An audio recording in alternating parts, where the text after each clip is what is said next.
going on? Thank you so much. Been like $1 million. Shout out TMZ, you up? Let me check out that rig. TMZ stands for the Mayweather Zone. How'd you find me, bro? I got my disguise on. I love my TMZ family. Welcome to TMZ Sports. I'm Mike Babcock with my guy, as always, Mojo Muhtadi. Mojo, we're going to start with, and I mean this, shocking news in the world of boxing.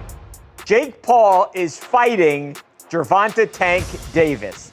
Yes, this is real. This is happening on Friday, November 14th, going down on Netflix, Mojo. Of course, the last time we watched Jake Paul fight on a Netflix card, his opponent was, well, a guy that a lot of people have compared to Tank Davis over the years, or I guess I should say it the other way, Tank Davis being like Mike Tyson. Of course, that was a fight that was watched by more people than anybody in the world. It was like this fight is going to be, Mojo, an exhibition.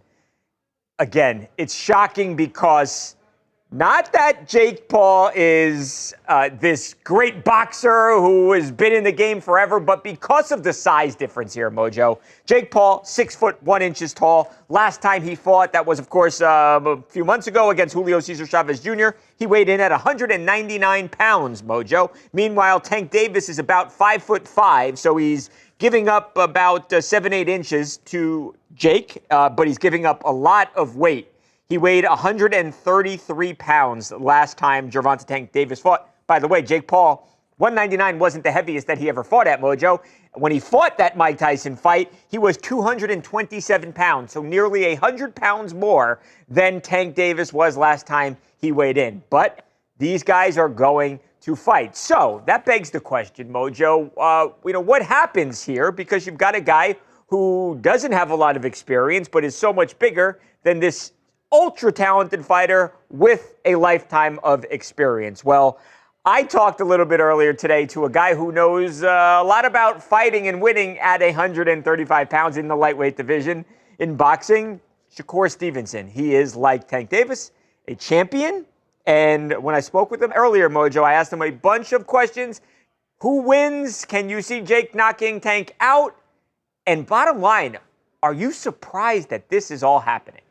Nah, I'm not shocked. I mean, his last fight when he fought Lamont, Jake Paul was at the fight. He told y'all he was going to fight somebody like Jake Paul. So I'm not shocked. It don't surprise me. So, nah. Shakur, Jake, when he fought Mike Tyson, he was 227 pounds. He was 199 and like 199 point something his last fight against Julio Cesar Chavez Jr. He hasn't been only boxing for a couple of years. He's 12-1. Tank Davis obviously been boxing his whole life. He's 30-0-1. He's knocked everybody out except for 3 opponents in his life. But at what point does size matter so much, though, where it can't be overcome, Shakur? And is it in this case here when you've got what is like a 70-pound difference between these two guys? I mean, size will play some part of the fight, but if I'm thinking like I'm Tank, I'm probably just going to go out there and try to outbox him and use my knowledge and IQ against him. So I can see Tank just outboxing him and making it real easy. Is there any way any realistic or legitimate way in your mind you could see Jake Paul winning a fight against Tank? No. No way. Nope. Not a lot of people have talked about Jake and said he's got good power. Not even and I get anything could technically happen, but you don't even see a realistic shot where he could land one big punch, and Tank being so much smaller, he just can't handle the power. Nah, not at all. I think Tank is he's been boxing his whole life.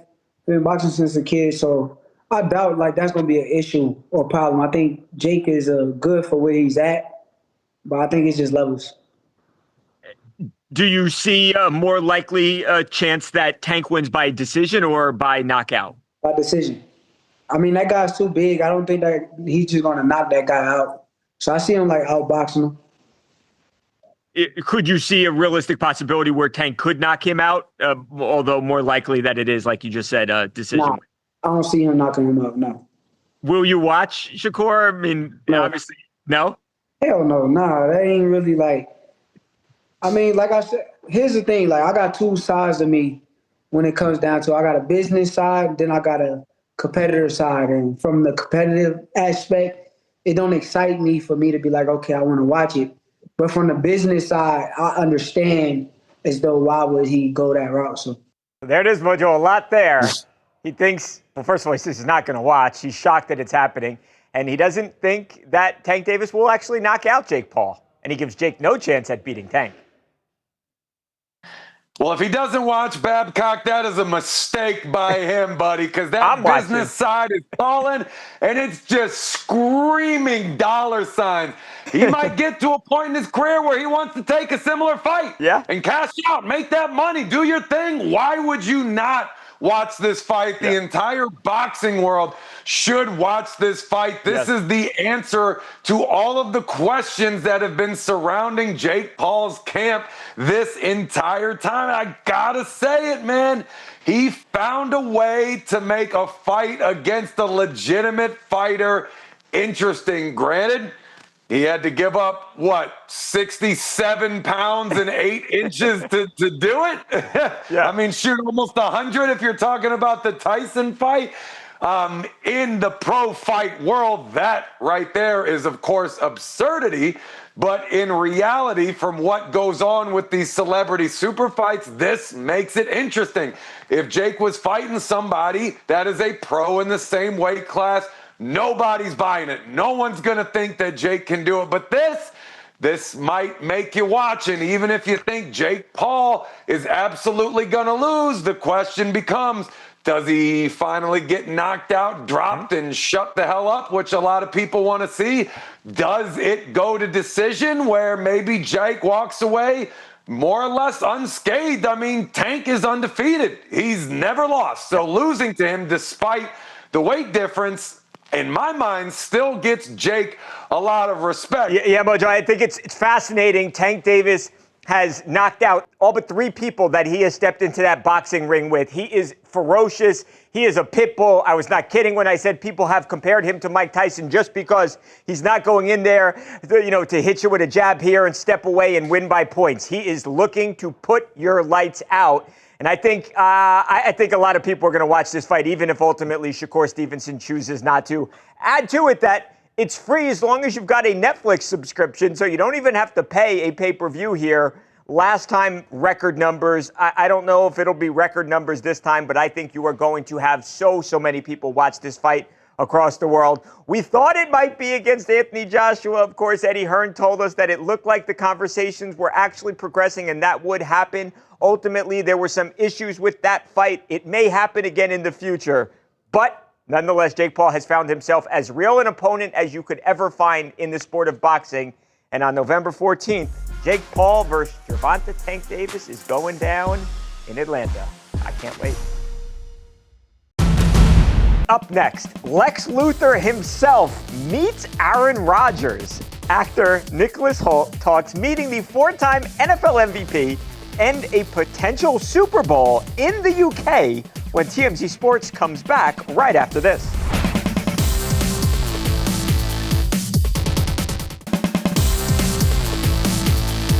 Welcome back to TMZ Sports, Mike and Mojo. Mojo, Superman, one of the hottest movies of the entire year, and one of the real big stars from the movie, one of the leading men, is Nicholas Hoult. Nicholas Hoult, who is an actor from the United Kingdom. Obviously, you have seen this guy in many places, many projects, Mojo. But he played Lex Luthor in Superman this year, and his star power has never been more.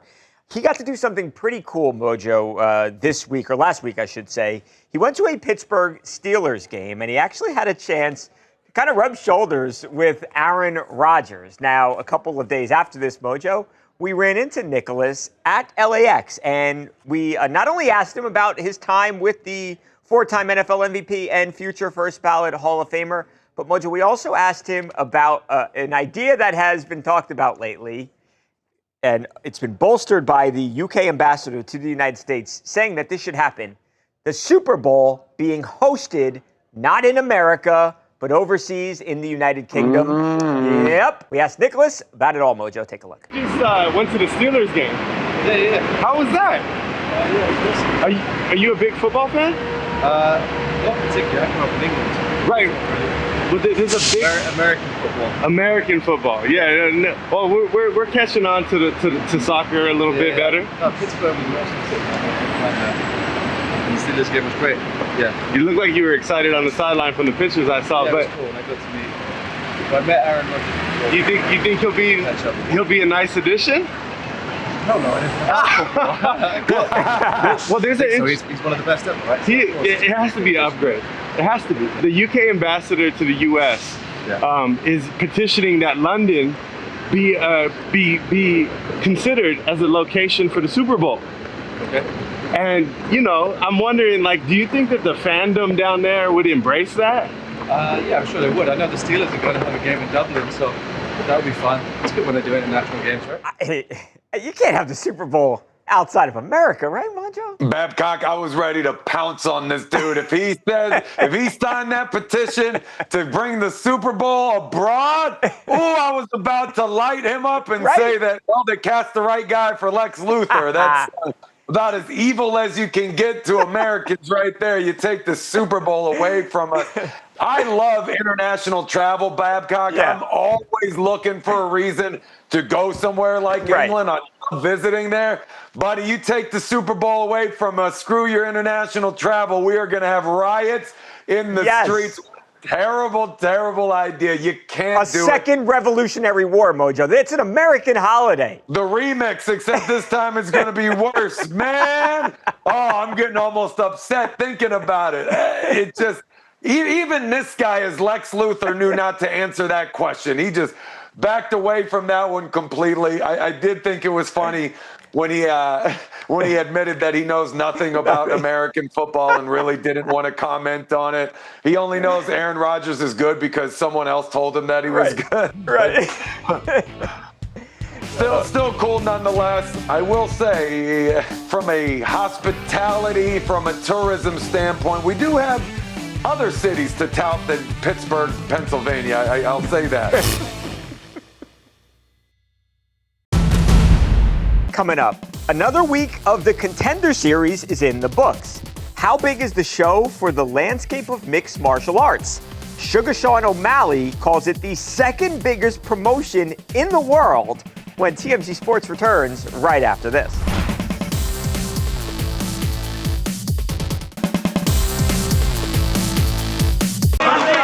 Oh, that was Get nice. out of there! It's over. That's it.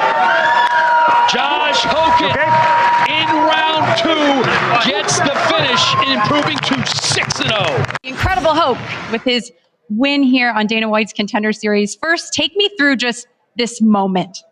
There's only one person more incredible than the Incredible Hulk, and that's my Lord and Savior, Jesus Christ. Now listen, me and my new business partner, Dana White, have decided to get rid of this unentertaining heavyweight division, and instead, we're gonna create the Incredible Hulk division. But my opponents won't be these lazy, boring heavyweights.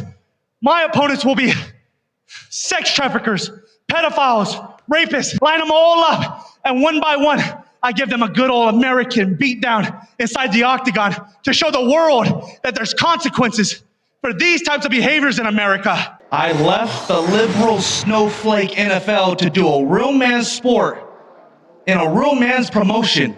And here I am doing just that by earning this UFC contract. I've been chewed up and spit out, and I continue to find a way. And I will find a way to that UFC gold. Mark my words. Welcome back to TMZ Sports. That was a heck of a promo to cut, Mojo. Josh Hoult, you heard him there referencing the NFL. This guy was a former professional football player, Mojo. He was with the Cardinals, with the 49ers. Was also, by the way, a really accomplished wrestler, not just in high school, but he was an All-American in college. Now he's got himself a UFC contract, Mojo. And make no mistake, you can go on the Contender Series and you can accomplish great things in the UFC. You can become one of the biggest stars in all of MMA. And look no further, if you want proof of that, than Sugar Sean O'Malley. Sugar Sean O'Malley is one of 2 guys who were on the Contender Series, won themselves contracts, and then became UFC champions, Mojo. In Sugar's case, it was way back in 2017. You remember Snoop Dogg was on the mic, and Sean gets that incredible knockout, gets the contract, and now the guy, again, one of the biggest stars in the world. Mojo, I had an opportunity to speak with Sean this week, and I kind of asked him to reflect on everything that has happened since the Contender Series, and also, what's the advice to the guys who are on the show who want to be where you are right now, Sean?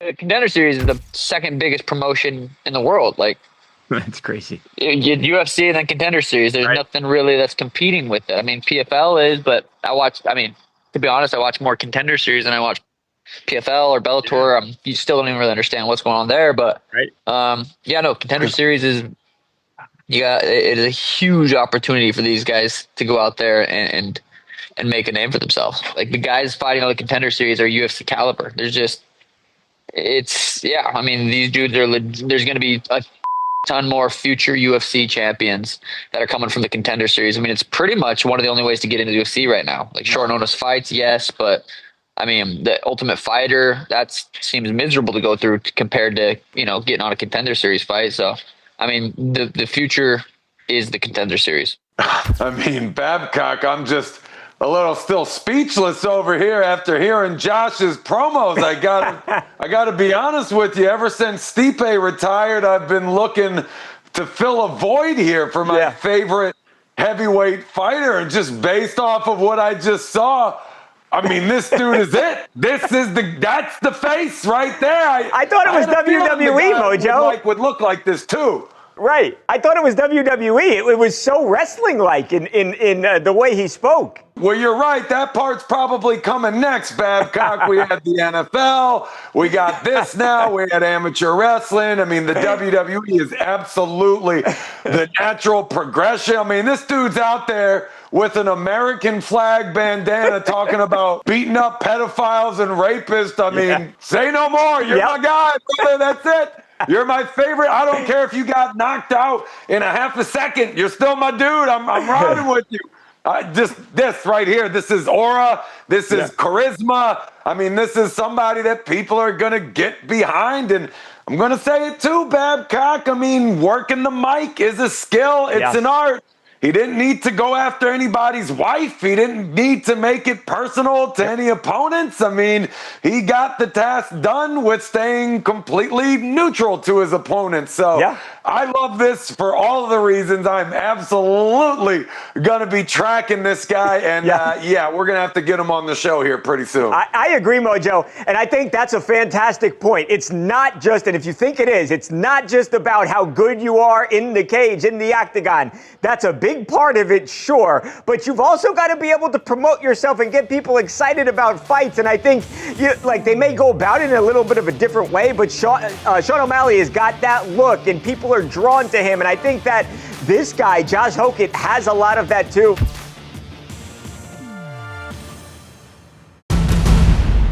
Bills cornerback Tre'Davious White goes viral on this week's Hard Knocks. Gross or not gross? We'll let you decide next on TMZ Sports. On the TMZ Celebrity Tour, we've seen huge stars like Kevin Hart, Ben Affleck, The Rock, and Jamie Foxx. Buses depart daily from the Hard Rock Cafe in Hollywood, so head to TMZTour.com and book your tickets for the TMZ Celebrity Tour. Come on, bro. My shoes wet and them bitches heavy now. I hate that my body like this, bro. A lot of years, man. It ain't that. There's a lot of years, bro. That I be sweating like this. I hate that. I can't even. I can't even plant and break.